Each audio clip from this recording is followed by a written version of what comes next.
بسم اللہ الرحمن الرحیم۔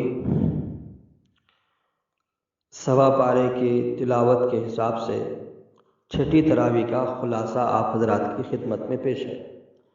سورہ انعام کی آیت نمبر 12 تا 18 میں اللہ رب العزت فرماتے ہیں کہ ہر حال میں صرف مجھے ہی پکارو۔ آسمان و زمین اور جو کچھ ان دونوں کے درمیان ہے سب کا خالق اللہ تعالیٰ ہے۔ اسی نے انسان کو مٹی سے پیدا کیا اور وہ انسان کی ہر ظاہر اور چھپی ہوئی چیزوں کو جانتا ہے، اور اللہ تعالیٰ یہ بیماری اور شفا دیتا ہے، اس کے علاوہ کوئی بیماری کو دور نہیں کر سکتا۔ غرض یہ کہ اللہ تعالیٰ ہی انسان کی ہر مشکل آسان کرتا ہے، اس لیے پریشانی اور بیماری میں اسی کو پکارنا چاہیے۔ سورہ انعام کی آیت نمبر 27 میں اللہ تعالیٰ نے فرمایا، کافر دوبارہ دنیا میں آنے کی تمنا کریں گے مگر ایسا نہیں ہوگا۔ جب کافر قیامت کے دن عذاب دیکھ لیں گے تو اس بات کی تمنا کریں گے کہ کاش ہم دنیا میں پھر واپس جاتے اور ایمان کے ساتھ اچھے اعمال کر کے واپس آتے، مگر اللہ تعالیٰ کسی کو بھی دنیا میں واپس نہیں بھیجے گا۔ سورہ انعام کی آیت نمبر 33 سے یہ سبق ملا، انبیاء کو جھٹلانا عذاب کا سبب ہے۔ جو لوگ نبی کو جھٹلاتے ہیں وہ در حقیقت اللہ تعالیٰ کا انکار کرتے ہیں، اور نبی کا مذاق اڑانے والے اللہ کے عذاب کے مستحق ہیں۔ حضور صلی اللہ علیہ وسلم سے پہلے جن لوگوں نے اپنے نبی کا مذاق اڑایا وہ سب اللہ تعالیٰ کے عذاب میں گرفتار ہوئے۔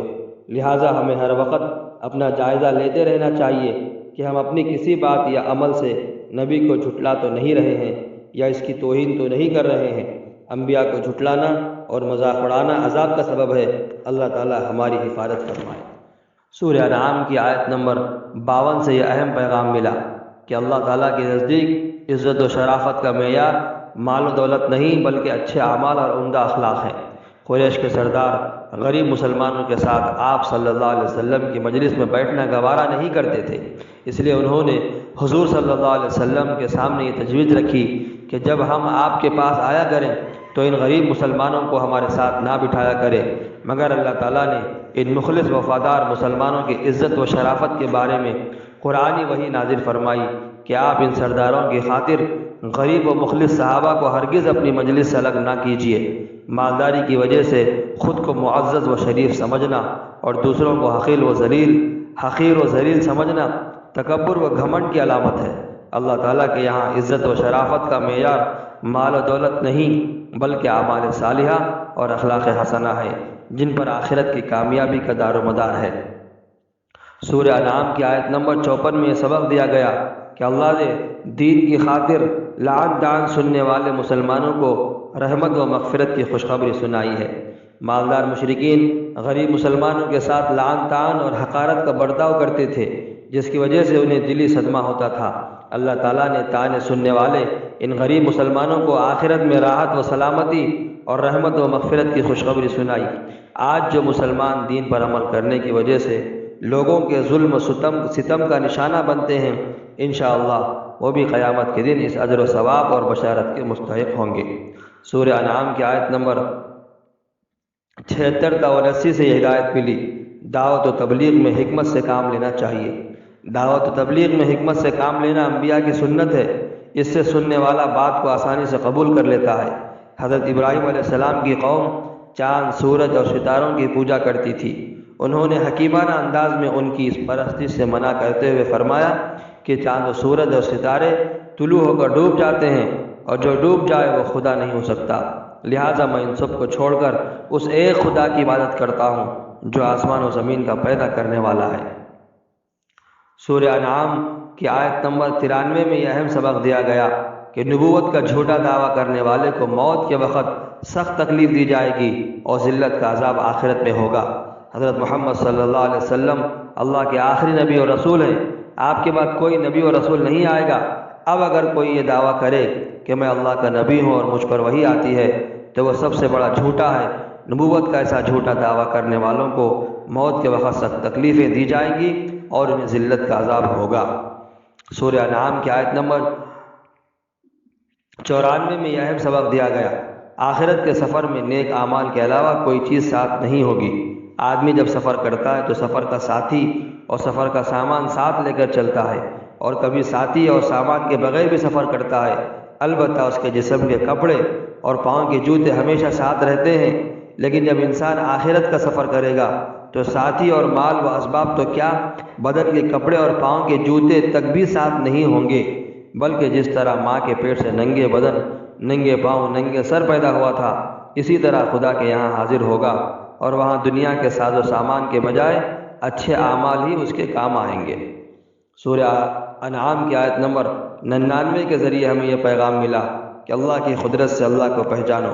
اللہ تعالیٰ ہی آسمان سے بارش برساتا ہے، اس سے زمین میں بیج اور پودا جم جاتا ہے، پھر ہری بھری کھیتیاں لہلہانے لگتی ہیں، زیتون اور انار پیدا ہوتے ہیں، کھجور میں گچھے پیدا ہوتے ہیں، پھر نیچے اور اوپر ہر طرف کھجوریں لگتی ہیں، یا اور دوسرے بے شمار پھلوں کی شکلیں، مزے اور رنگ کبھی یکساں ہوتے ہیں اور کبھی الگ الگ۔ یہ سب خدا کی قدرت اور اس کی نشانیاں ہیں، لہذا انسان کو چاہیے کہ وہ زمین سے اگے ہوئے پھل، ترکاریاں، غلہ وغیرہ کھانے کے ساتھ ساتھ ان چیزوں کے پیدا کرنے والے کو بھی پہچانے۔ سورہ انعام کی آیت نمبر 112 میں یہ ہدایت دی گئی کہ اللہ رب العزت کے حکم کے خلاف مت کرو۔